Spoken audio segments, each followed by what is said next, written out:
السلام علیکم ناظرین، ترکی میں جمعہ کا دن ایک تاریخی دن تھا اور ایک ایسی تاریخی کامیابی حاصل ہوئی جو مسلمانوں کی تاریخ میں ہمیشہ تکلیف سے یاد کی جاتی تھی۔ طیب اردگان نے آیا صوفیہ میں نماز جمعہ سے شروعات کی اور مسجد کا افتتاح کیا، اور سب سے بڑی بات انہوں نے وہاں پر تلاوت کی اور اس کے علاوہ وہاں پر جمعہ کی نماز کی ادائیگی ہوئی۔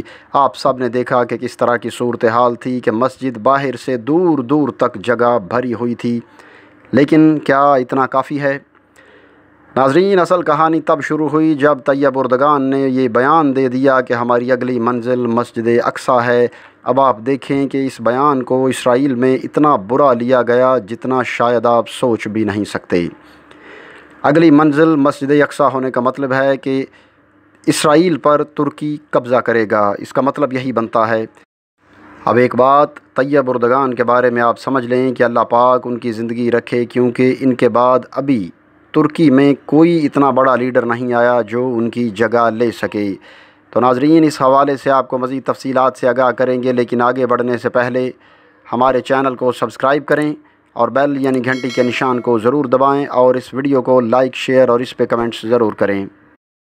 تو ناظرین، ترکی نے آخرکار پہلا جمعہ پڑھا آیا صوفیہ میں، جس کو 1931 میں مسجد سے بند کیا گیا اور 1935 میں اسے عجائب گھر بنا دیا مصطفیٰ کمال نے، اور اس سے پہلے 1453 میں جب قسطنطنیہ فتح ہوا تو اسے سلطان محمد فاتح نے چرچ سے مسجد بنایا تھا۔ طیب اردگان نے تاریخی بیان دیا، انہوں نے کہا کہ اب ہماری اگلی منزل مسجد اقصیٰ ہے۔ اس کو ترکی میں بڑا خطرناک بیان کے طور پہ لیا جا رہا ہے۔ تو ناظرین، ابھی ٹرمپ نے کہا ہے کہ اگر میں الیکٹ نہ ہوا تو پھر یاد رکھیے گا کہ 3 لیڈر جو دنیا میں بہت تیز ہیں، انہوں نے ان 3 لیڈروں میں نام لیا ہے چینی صدر شی جن پنگ کا، روسی صدر پوٹن کا اور ترک صدر طیب اردگان کا۔ انہوں نے کہا ہے کہ اگر مجھے منتخب نہ کیا گیا تو دوسرا یعنی جو بائیڈن آ گیا تو وہ اتنا شارپ نہیں ہے، تو یہ 3 لیڈر دنیا میں غالب آ جائیں گے، کیونکہ جو بائیڈن ان کا مقابلہ نہیں کر پائے گا، لیکن میں ذہنی طور پر ان 3 لیڈروں کا مقابلہ کرنے کے لیے تیار ہوں۔ آپ یہ اندازہ کر لیں کہ ٹرمپ بھی طیب اردگان کو کس لیول پر دیکھ رہا ہے، یعنی ٹرمپ نے اسے چینی اور روسی لیڈروں صدور کے ساتھ ملا دیا۔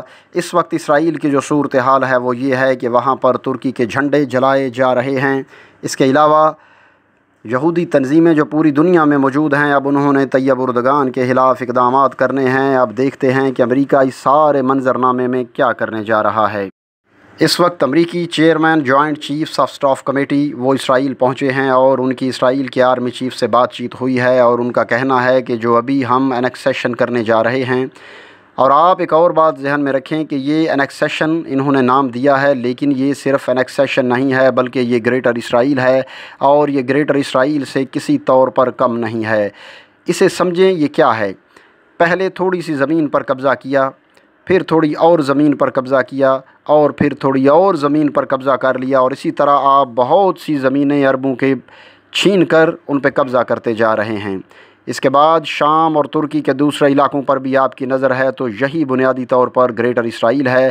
اب جب گریٹر اسرائیل کی بات آ گئی ہے تو 2 بڑی طاقتیں ایک ساتھ ہونے جا رہی ہیں، اور یہ 2 بڑی طاقتیں بڑی انہونی بات ہے کہ اکٹھی ہونے جا رہی ہیں، اور یہ 2 طاقتیں ہیں ترکی اور چائنا۔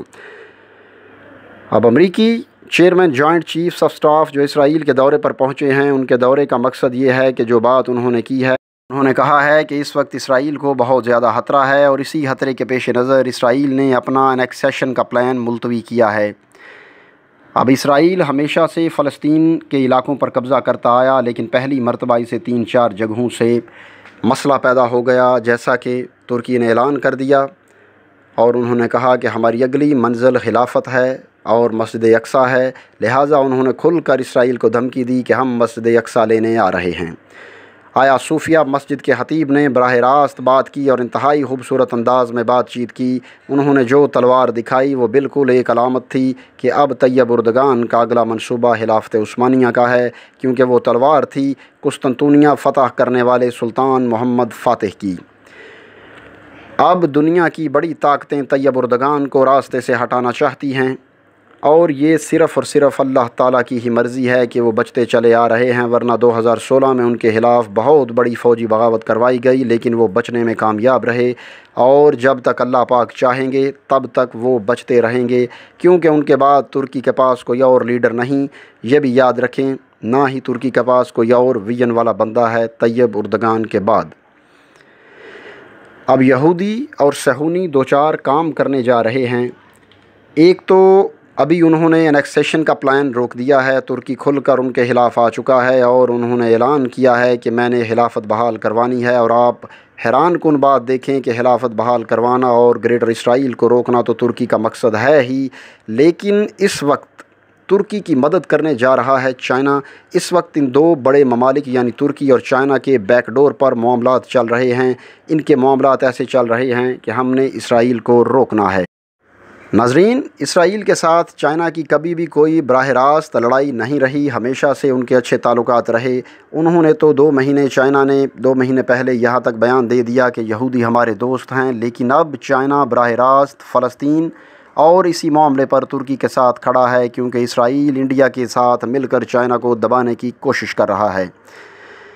دوسری وجہ اور حقیقی وجہ بھی یہ ہے کہ اسرائیل اور چائنا کی لڑائی وہ بینکنگ سسٹم اور ڈیجیٹل یوان کا نظام ہے جو چائنا لے کر آ رہا ہے۔ اس پر ہم آپ کو ویڈیوز بھی بنا کر بتا چکے ہیں۔ یعنی چائنا جو نظام لا رہا ہے اور دنیا کو کہہ رہا ہے کہ امریکی ڈالر اور مالیاتی نظام بھول جائیں اور اب میرا نظام چلے گا، اور دوسرا نظام اسرائیل نے لانا ہے۔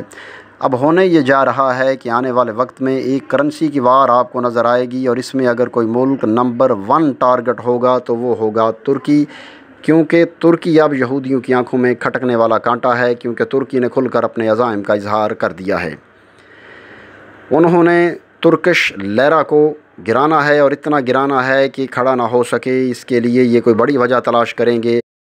اب اس وقت ترکی اور چائنا کے معاملات اسرائیل کے خلاف چل رہے ہیں۔ کافی عرصے سے چائنا میں مسلمانوں کی وجہ سے جو ترکی اور چائنا کے معاملات خراب چل رہے ہیں، جو ترکی نے چائنیز مسلمانوں کے لیے سٹینڈ لیا، اور ہو سکتا ہے اب وہ تعلقات کافی حد تک معمول پر آ گئے ہوں، اور اس میں پاکستان کا بھی کردار ہے، اور ہو سکتا ہے کہ مستقبل قریب میں آپ کو طیب اردگان اور شی جن پنگ کی ملاقات بھی نظر آئے، یا طیب اردگان چائنا کا دورہ کریں یا چینی صدر ترکی کا دورہ کریں، اور ہو سکتا ہے صدارتی دورے ہونے سے پہلے ان کے وزرائے خارجہ ملیں، ان کے سفارتخانے بیانات دیں ایک دوسرے کے حق میں۔ تو یہ کل ملا کر اس طرح ہونے جا رہا ہے کہ اسرائیل، انڈیا اور امریکہ کے خلاف اتحاد بن رہا ہے، اور امریکہ اس وقت یہ فیصلہ کر رہا ہے کہ ہمیں اسرائیل سے انیکسیشن کروانی چاہیے یا نہیں کروانی چاہیے، کیونکہ عرب ممالک بہت زیادہ طیب اردگان کے خلاف ہیں، اور عرب ممالک خلافت کی بحالی کے بھی خلاف ہیں۔ اس کی وجہ کیا ہے؟ اس کی وجہ یہ ہے کہ یہ جو تمام عرب ممالک بنے ہوئے ہیں، یہ سارے کے سارے خلافت عثمانیہ کو توڑ توڑ کر بنے ہیں، اور یہ جو آج ان کے شاہی خاندان ہیں جن کی اکڑ اور غرور اتنا زیادہ ہے جس کی حد کوئی نہیں ہے، یہ تمام کے تمام خلافت عثمانیہ کے باغی گروہ تھے، ان کے والدین، ان کے آباء و اجداد۔ اگر اب خلافت دوبارہ بحال ہوتی ہے تو ترکی ان علاقوں کا دوبارہ دعویٰ کر دے گا، اور عربوں کو یہ علاقے ترکی کو دینا پڑیں گے۔ اب یہاں پر چائنا اپنا فائدہ دیکھ رہا ہے۔ ایک تو ان کو یہ فائدہ نظر آ رہا ہے کہ وہ تاریخی طور پر پرانے علاقے حاصل کرنے والے ہیں۔ ناظرین، اصل میں یہ دنیا میں اس وقت تاریخی جنگیں شروع ہوئی ہیں۔ چائنا کہتا ہے کہ لداخ، تبت، اروناچل پردیش اور سکم ہمارا ہے۔ اس کے علاوہ چائنا تاریخی طور پر نیپال، بھوٹان وغیرہ کا بھی دعوے دار ہے، اور کہتا ہے کہ یہ تاریخی طور پر قدیم چین کا حصہ تھے۔ دوسری طرف ترکی خلافت عثمانیہ کو بحال کرنے جا رہا ہے، اور عرب علاقوں کا اور بیت المقدس کا دعوے دار ہے کہ یہ ہمارے یعنی خلافت عثمانیہ کا حصہ ہیں، اور دوسری طرف یہودی کہتے ہیں کہ پورا فلسطین ہمارا ہے، بہت سے عرب علاقے ہمارے ہیں، اور یہ 2000 سال سے ہمارے علاقے ہیں، ان پر ہمارا ہیکل تھا مسجد سے پہلے وغیرہ وغیرہ۔ تو ناظرین، اس وقت دنیا میں جو جنگیں نظر آ رہی ہیں یہ علاقوں پر قبضے کی جنگیں ہیں۔ چائنا اس لیے بھی ترکی کا ساتھ دینا چاہتا ہے کہ اگر ترکی اپنے پرانے علاقے لیتا ہے تو چینی تاریخ تو اتنی قدیم ہے کہ وہ نیپال، بھوٹان اور بہت سارے دوسرے علاقے بھی اپنے کلیم کریں گے، اور اگر ترکی اپنے کلیم کیے ہوئے علاقے واپس لینے میں کامیاب ہو جاتا ہے یا ان کا دعویٰ ہی کر دیتا ہے تو چائنا کے لیے رستہ کھل جائے گا کہ وہ طریحی طور پر اپنے جو علاقے سمجھتا ہے نیپال، بھوٹان وغیرہ وہ اپنے شامل کر سکے۔ لہٰذا چین اور ترکی اسرائیل کے خلاف ایک ہونے جا رہے ہیں، جو کہ سب سے زیادہ خوش آئند بات ہے۔ تو دوستو، یہ تھی ہماری آج کی ویڈیو۔ آخر میں میری دوبارہ درخواست ہے کہ ہمارے چینل کو سبسکرائب کریں، بیل یعنی گھنٹی کے نشان کو ضرور دبائیں اور اس ویڈیو کو لائک، شیئر اور اس پہ کمنٹس ضرور کریں۔ اگلی ویڈیو آنے تک کے لیے مجھے اجازت دیجیے۔ اللہ حافظ۔